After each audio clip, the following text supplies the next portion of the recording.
యెషువా హౌస్కి స్వాగతం. ఎలా ఉన్నారు? మీరంతా బాగున్నారా? ఈ ఉదయకాలం దేవుడు మనల్ని తిరిగి లేపి సజీవ లెక్కలో ఉంచినందుకు ఒక్క సెకండ్ మనము కృతజ్ఞతాస్తుతులు చెల్లిద్దామా?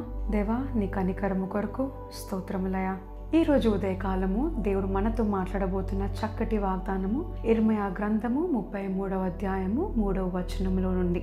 నాకు మొరపెట్టుము, నేను నీకు ఉత్తరం ఇచ్చేదను, నీవు గ్రహింపలేని గొప్ప సంగతులను, గూఢమైన సంగతులను నేను నీకు తెలియజేతును. ఎంత చక్కటి వాక్యము. ఎన్నోసార్లు మనకి కష్టము వచ్చిన వెంటనే మన కుటుంబ సభ్యుల దగ్గరికి వెళ్ళిపోయి రోధిస్తూ ఉంటాము, ఏడుస్తూ ఉంటాము. లేదా భార్యలైతే భర్త దగ్గర చెప్పుకుంటారు, భర్తలైతే వారి స్నేహితుల దగ్గర, లేదా వాళ్ళ భార్యకి ఎవరినో ఒకరిని వెంటనే వెతుక్కొని సమాధానం నాకు ఎక్కడి నుంచి వస్తుందా, ఎవరు నాకు హెల్ప్ చేస్తారా, నా భర్త నాకు ఆన్సర్ ఇస్తాడేమో, నా కుటుంబ సభ్యులు ఆన్సర్ ఇస్తారేమో, నా మెంటోర్స్ నాకు ఆన్సర్ ఇస్తారేమో అని వెంటనే ఫోన్ తీసేసుకొని వాళ్ళకి ఫోన్ చేసి మాట్లాడుతూ ఉంటాం. కానీ దేవుడు ఇక్కడ ఈరోజు మనతో మాట్లాడుతున్న మాట, నాకు మొరపెట్టుము, నాతో మాట్లాడు నా కుమారుడా, నాతో మాట్లాడు నా కుమార్తె, నేను నీకు ఖచ్చితముగా జవాబిస్తాను అంటున్నాడు.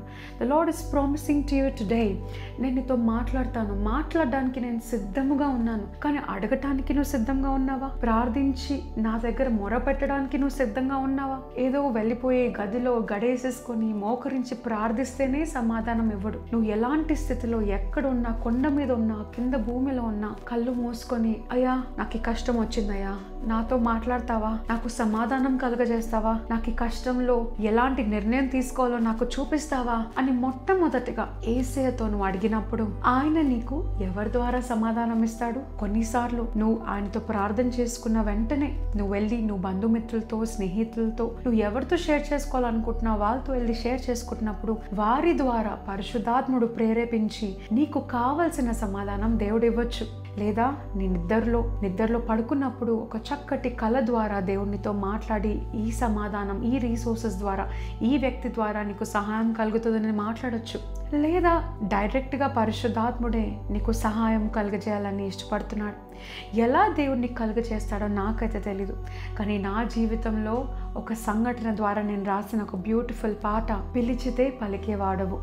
ఒకరోజు నేను ప్రాజెక్ట్ చేస్తున్న సమయంలో, అది చాలా ముఖ్యమైన ప్రాజెక్ట్, 6 నెలలు పట్టింది ఆ ప్రాజెక్ట్ నేను చేయడానికి.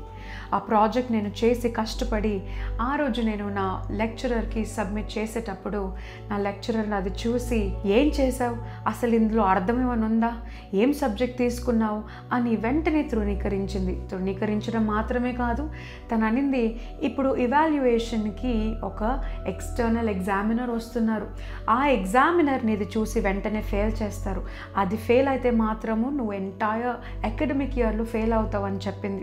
నాకేం చేయాలో అర్థం కాలేదు. నేనైతే చక్కగా చేశాను, కష్టపడి చేశాను, మోసం చేయకుండా చేశాను, ఏంటి ఇలా వెంటనే రిజెక్ట్ చేసిందని భయపడ్డాను. అయితే నేను ఆ క్షణంలో ప్రార్థించాను, అయ్యా నేనైతే యథార్థంగా చేశాను కదా, నువ్వు నాతో ఉన్నావు కదా, ఈ కష్ట సమయంలో నేను నీకు మొర పెడుతున్నానయ్యా, నాకు జవాబు కలగజేయి, నేను పాస్ అవ్వాలి, నేను ఎప్పుడు ఫెయిల్ అవ్వలేదు నా లైఫ్లో, ఈ ఎగ్జామ్లో, ఈ అకాడమిక్ ఇయర్లో నేను ఫెయిల్ అవ్వదలుచుకోలేదని అడిగినప్పుడు ఎక్స్టర్నల్ ఎగ్జామినర్ వచ్చినప్పుడు మా టీచర్ ఎవరైతే ఉన్నారో నా పైన కక్షతో ఫస్ట్ నన్నే పంపించారు.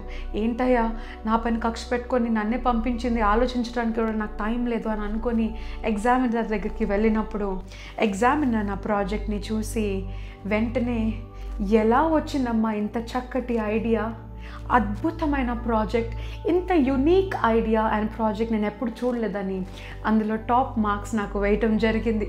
అక్కడి నుంచి వచ్చింది, పిలిచితే పలికే వాడవు నీవు, ప్రక్కననే ఉండువాడవు. పిలువగానే పలికే దేవుడు, అడగగానే సమాధానం ఇచ్చిన దేవుడు, తనతో ఎవరైతే మొరపడతారో వెంటనే ఆలకించి నేనున్నాను అని రుజువు చేసే దేవుడు. ఈరోజు మీరు కూడా నాతో పాటు ఈ దినమున, ఈ ఉదయకాలమున మీకు ఏదైనా సమాధానం లేదా, కష్టంలో ఉన్నారా, సుఖము లేదా, బాధలో ఉన్నారా, ఏ మానవుడు అర్థం చేసుకొని సంగత, దేవుడు అంటున్నాడు, నా కుమారుడా, నా కుమార్తె, నాకు మొరపెట్టుము, నేను నీకు ఉత్తరం ఇస్తాను. ఇది ఒక మాట అయితే, రెండో మాట మీకు చెప్పాలనుకుంటున్నాను. మీరు అనుకుంటున్నారేమో నాకు కావాల్సిన సమాధానం నాకు ఇయ్యా చాలు అని. కానీ దేవుడు అంటున్నాడు, నీకు తెలియని గూఢమైన సంగతులను, అంటే నీకు సీక్రెట్స్ చెప్తానంటున్నాడు. నీ మెంటర్ చెప్పలేని సంగతులు, నీ భర్త నీకు తెలియజేయలేని సంగతులు, నీ కుటుంబము, నీ భార్య, ఎవ్వరు కూడా నీకు తెలియజేయలేని సంగతులను యేసయ్య నీతో మాట్లాడి తెలియజేస్తాడంట. ఎవ్వరికి తెలియలేని, అంటే ఇన్ఫర్మేషన్ దేవుడు నీకు ఇవ్వడు, రెవల్యూషన్ నీకు ఇస్తాడంట. ఎలా ఈ ఘటముల నుంచి బయటికి రావాలి, ఎలా ఈ కష్టము నుంచి బయటికి రావాలో ఆయన పరిశుద్ధాత్మని ద్వారా నూతనమైన నిర్ణయాలు నీ ద్వారా తీయించుకునేలాగా చేసి, ఎవ్వరు తెలియలేని సంగతులు నీకు తెలియజేసి ఆయన హస్తముతో నిన్ను లేపి నేను సాక్షిగా నిలబెడతాడంట. ఎంత చక్కటి వాక్యం కదా. కళ్ళు మూసుకుందామా. పరిశుద్ధాత్ముడా నీకు స్తోత్రములయ. దేవా, ఈరోజు నాతో మాట్లాడిన ఈ చక్కటి మాట కొరకు నీకు వందనాలు. నాకు తెలియని గూఢమైన సంగతులను తెలియజేసి నాకు సమాధానమునిచ్చి నన్ను బయటకి తీసుకొచ్చి సాక్షిగా నిలబెడతానన్న దేవా, నీ వాగ్దానాన్ని పట్టుకొని ఈరోజు ప్రార్థిస్తున్నానయ్యా. నా సమాధానము లేని సంగతులన్నిటిని నీ ఎదుట పెడుతున్నాను. నాకు సమాధానాన్ని కలుగజేసి నీ సాక్షిగా నిలబెట్టమని నజరేయుడైన యేసు నామమున ప్రార్థిస్తున్నాము తండ్రి.